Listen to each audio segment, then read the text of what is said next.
am tired. I ran 6 miles this morning, so I'm heading out to Prudence. I haven't been out to her in about a week and a half, so this is longest, I think, that I've not checked on her.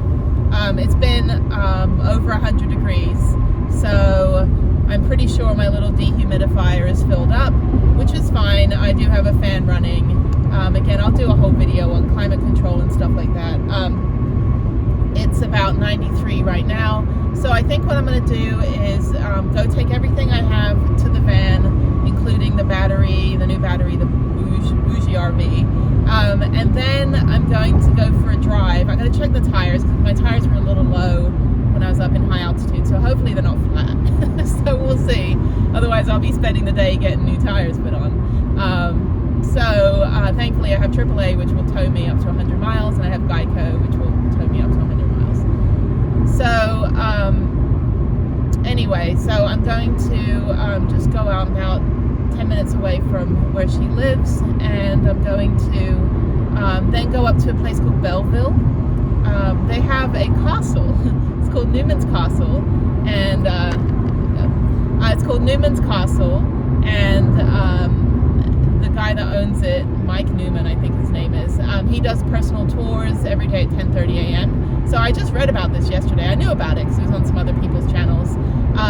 But you can stay in it, and it's this just random castle. And as you can tell, I'm obviously British-ish, so I grew up around all that opulence and grandeur and whatever else.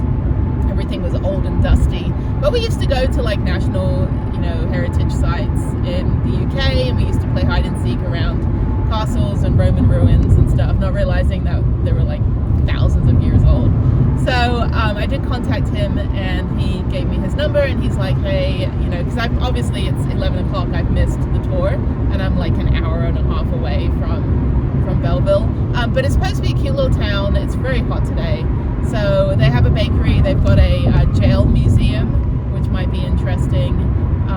But I think that's where I'm just going to take Prudence out. And then I also have the Stephen F. Austin State Park, which is not too far from where she lives. And so I've got a day pass through my it's free day pass because I have a annual Texas pass for the state parks. So I'm going to go out there maybe on the way back and just chill out. I have a new fan that I'm going to test out, which goes on the back of the headrest and faces back into the vehicle, into the van. So that should be fun, and then that should be good to use. And then I've got a lunch that I packed, so yeah, just kind of a busy day of just trying to get stuff done. I am tired though. It's been a very tiring week. I had very early chiropractic and massage therapy treatments. I go like at 6-7 o'clock in the morning before I start work, since I work California hours. But it just, my back feels better. It just feels very like not in pain.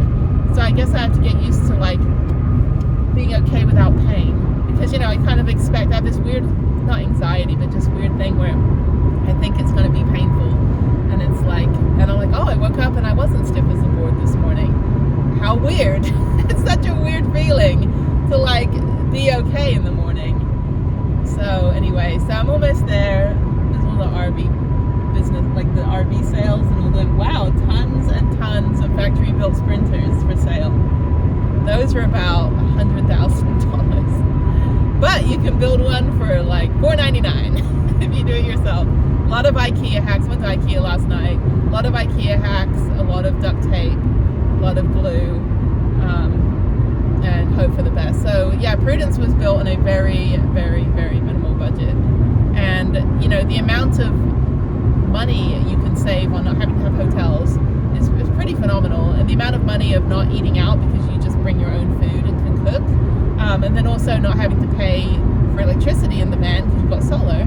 I mean, it's definitely, even with the, holy crap, $5.39 for diesel, $4.69 for unleaded. Even with the ridiculous gas prices, people, even with that, you can still travel to really phenomenal places. Plus, I have a free national park pass because I'm disabled, and I have a Texas park pass that I don't qualify for because I'm not like 60% service connected disabled. I'm a little bit less than that, which is weird. I'm like disabled 100% every day.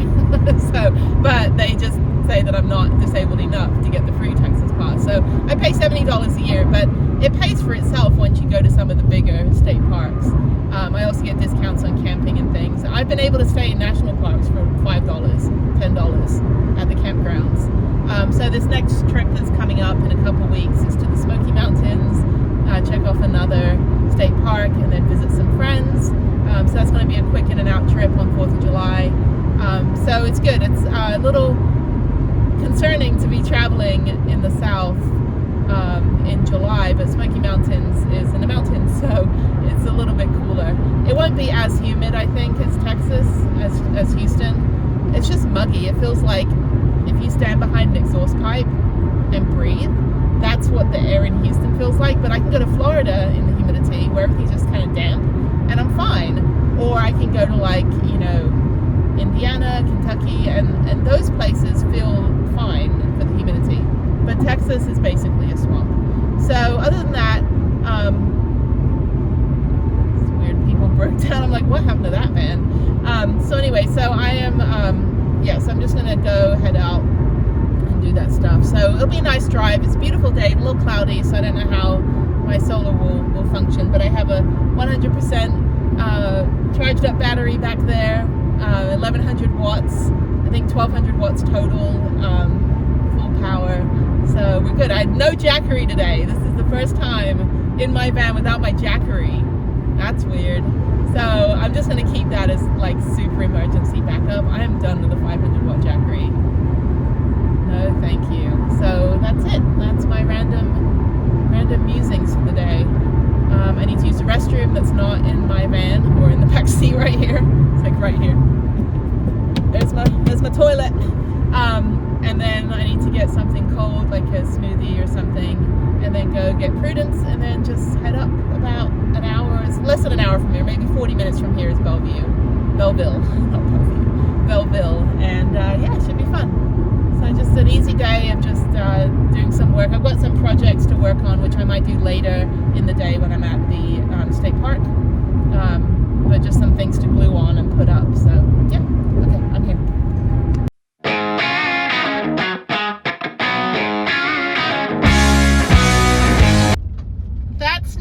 Bakery. I'm in Bellville, and Newman's Bakery is owned by the guy that owns the Newman's castle. So I'm going to drive to the castle first, and then I'm going to come back through the town and check out the museum and some other things. So it's about 1 o'clock right now. Yeah, that was a really pretty drive. It's only about 30 minutes, so not too far. The castle is on Old Highway 36. It kind of sneaks up to you. Now, I didn't plan on coming here. I don't have any reservations. I didn't get here before 10:30. This is basically just to take Prudence out on a drive.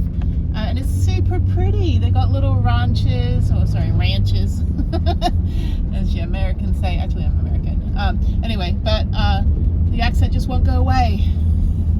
After 30 years in America, 31 years in America, it will not go away. Why?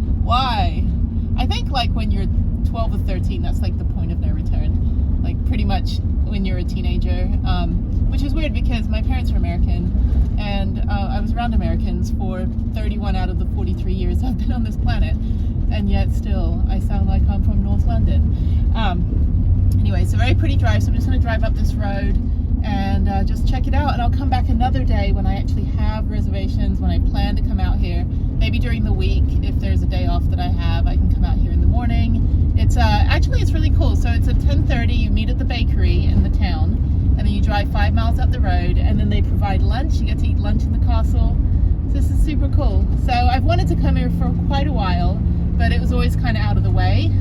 But because I'm just kind of driving around today, and it's not too far from where Prudence lives, this is perfect. So yeah, so let's just see what's going on. I don't know if they'll let me in. I'm not going to try to like fight my way in like some travel people do. They throw tantrums to get into stuff. No, I'm just going to be respectful. The drive is beautiful, and at least I can go back to the town, and there's like 5 or 6 things you can do in Bellville, and then I'll head back to Lake Livingston. No, not Lake Livingston, Stephen F. Austin. I get confused. I've been to so many Texas state parks, 62 of them out of 89, that I get confused. But yeah, it's way too hot. It's already 100 degrees. Way too hot to ride my bike. There's alligators, so no swimming in the lakes. And so I think I'm just gonna, you know, just kind of chill out, take Prudence home, and then I need to take my paddleboard home and clean it and test it out, make sure there's no punctures, and get that ready for my summer when I go back to Austin for a few weekends this July and August. So yeah, okay.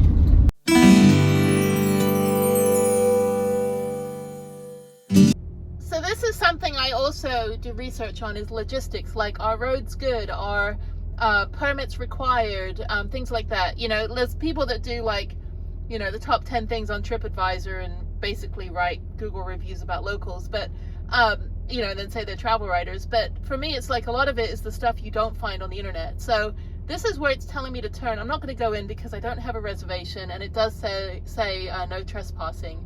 So that is actually like legal signage. But this road is pretty barren. So if you are in a van, make sure you have good suspension. I think this is the where you go. You can't actually see the castle from the road, unfortunately. I don't think there's any other ways to go in, but I'm gonna drive around a little bit. Really cute neighborhood, lots of ranches and people that own a lot of land, and people driving little ATVs to go from neighbor to neighbor. So super cute. So yeah, so that's good. I'll come back definitely when it's not so hot, and maybe I can stay overnight or something, or do the tour. Then I'm gonna head back into town. So yeah, super cool. This is the jail museum, so I'm going to check it out, and then I'm going to go to Newman's Bakery, and then where am I going to go next? I don't know. I don't know. Oh, the knife, there's a place where you can get like really cool knives for like camping and stuff, so I'm going to check that out. Okay, I'm going to park right here.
So that up there is the noose, and that's how high they're hung.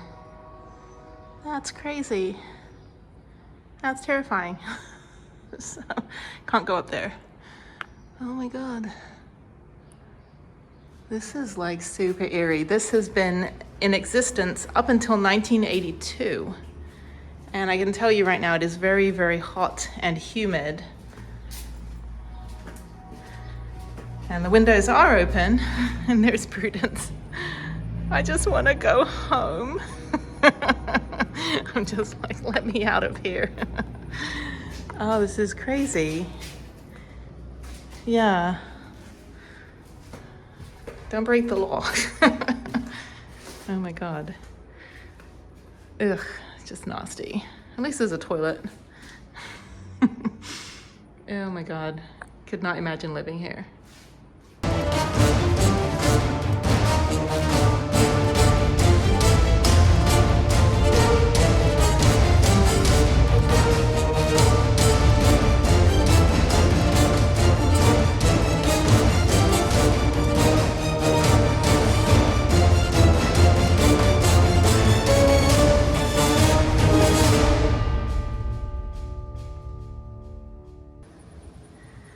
Oh my God, freedom. Getting out of there. Oh my God, that was pretty cool. The lady was super informative. There was another family in there, so I didn't want to, you know, cramp their style. But yeah, that's it. That is the jail. All right, let's go get some food and some frickin' freedom. Okay, my next stop, since it is like 100 degrees outside and I could have walked less than half a mile. This is the Phenix knives, and it's a blacksmith shop, and it says come and make it, which is like a play on the come and take it flag for Texas. And I guess you can, there's all the metal in there. I guess you can make a knife. Not that I need one. I don't cook. I don't really like slay animals or anything. That's really cool.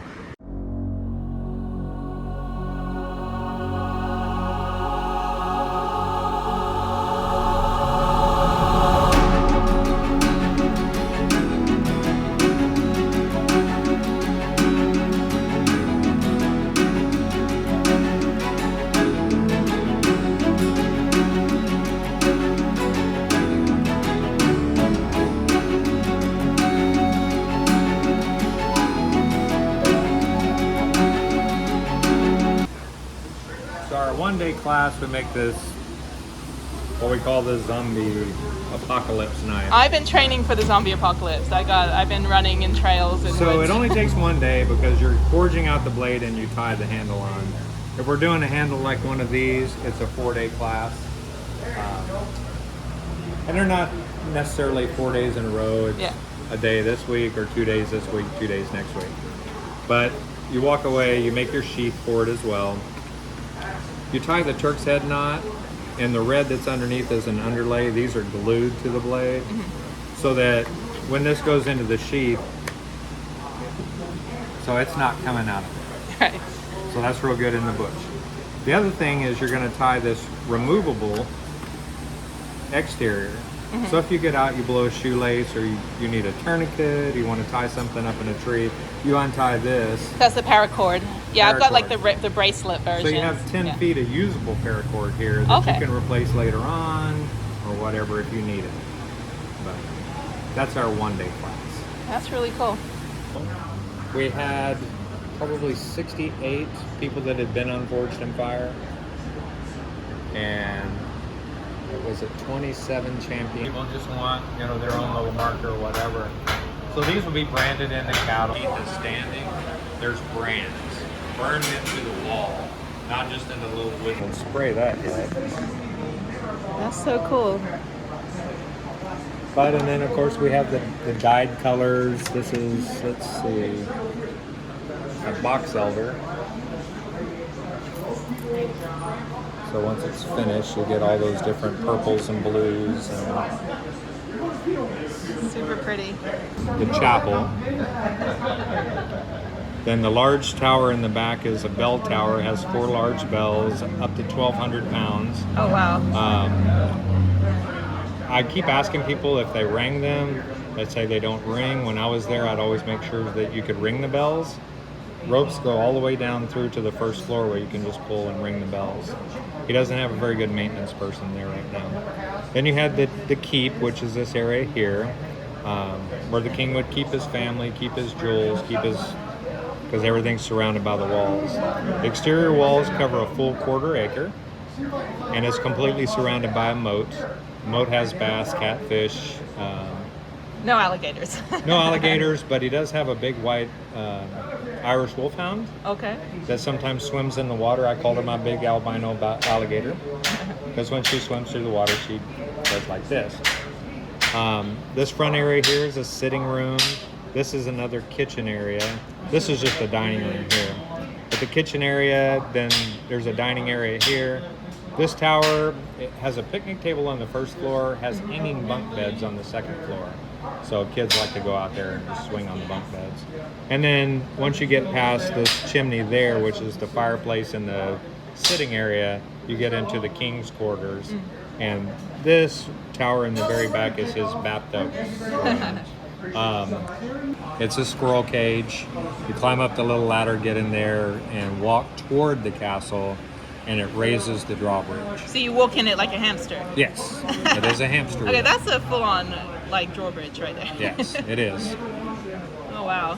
The board they would have in elementary school to show you how to make your letters. Yeah. But it's basically the letters and numbers, how the blacksmiths would make them for a brand. So that would show you real quickly what the letters would look like. The power hammer over here was about 1910, I think. It's in the process of being rebuilt. The original one that was there, the previous owner took it with him. But overhead, you've got a shaft and pulley system. This was 1930s. I think they started putting electricity in, which would run the belts. They would have a gear to engage the belts, and it would drive the power hammer up and down. It was originally attached to this, which had a shaft that went all the way out the back through the wall to an old hit and miss motor, and that would be running. They would engage that drive. It would drive all the equipment in here, from the grinders to the power hammers. The only test that we'll use for making our Damascus steel when we need to really squeeze it down. All of the brands and stuff. There are 130 years worth of brands, and they're original.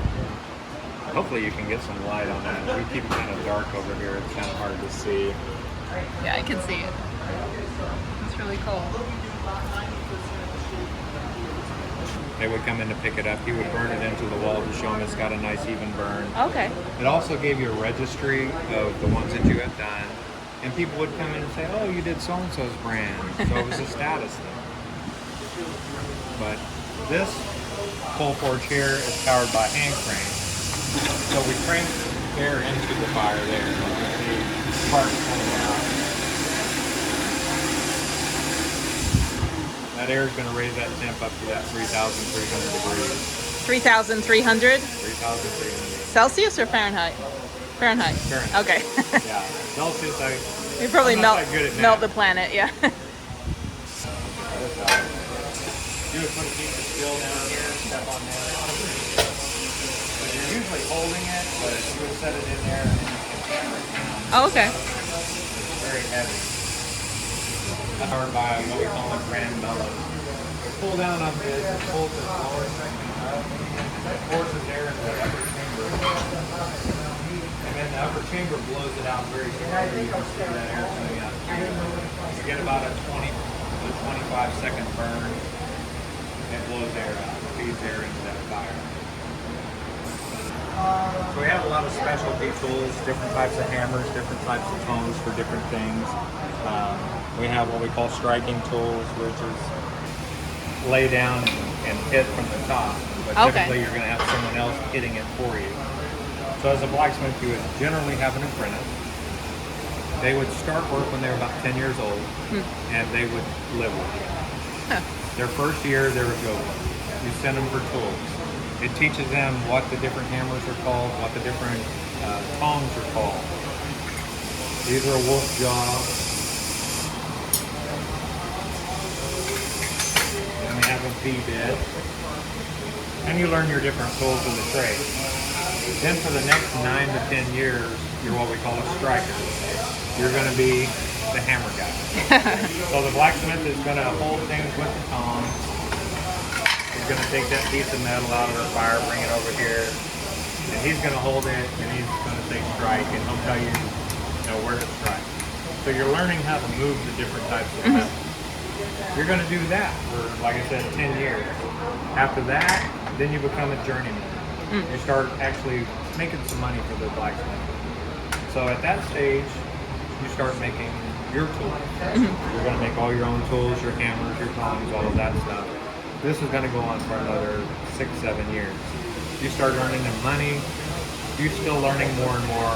Then when you get to the point where he thinks you've learned enough and you have all the tools that you need, he's going to kick you out the door and tell you to go do your own thing. Hopefully you don't do it next door to him. He wants you to go to a new town and set up shop. Yes. You're looking 100 years ago, heat it up to a high temperature, and you can smelt the metal out.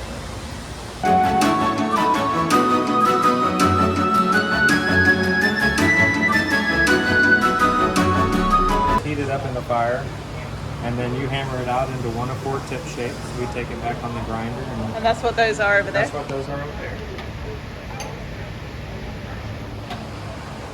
And that's made out of horseshoes. Made out of horseshoes. Awesome. When people come in, we like to give them a little history lesson about blacksmithing. And if they come in to make a knife, we walk them through all of that process, and it's a lot of fun.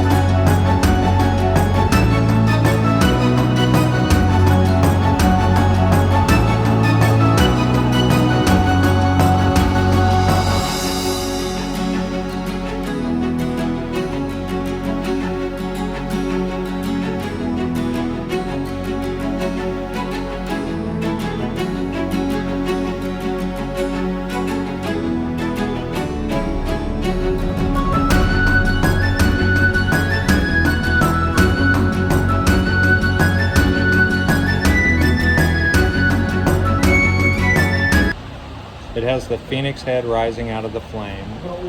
The flame is in the shape of an S, which our owner's name is Cowboy Szymanski. So the phoenix head rising out of the flame. Phoenix was a mythological bird. It lived 500 to 600 years. When it was ready to die, it would build a big nest or funeral pyre. It would breathe fire, light it on flames, and it would fan the flames with its wings until it was completely consumed by the fire. Out of the ashes, the new bird would arise. At Phenix Knives, we take a horseshoe knife. Well, we take a horseshoe, we put it in the fire. It's rebirthed into a knife. Then we bring it back. We make it a thing of beauty by grinding out that beautiful blade. And then if you take care of it, it will last forever. So it's an immortal thing. Don't jam that in there. I've been having Atlanta. She wasn't videoing yet. Consistency today, like every throw is just like different. Yeah. 2 days later, I can't stick them. Thank you. Thank you so much.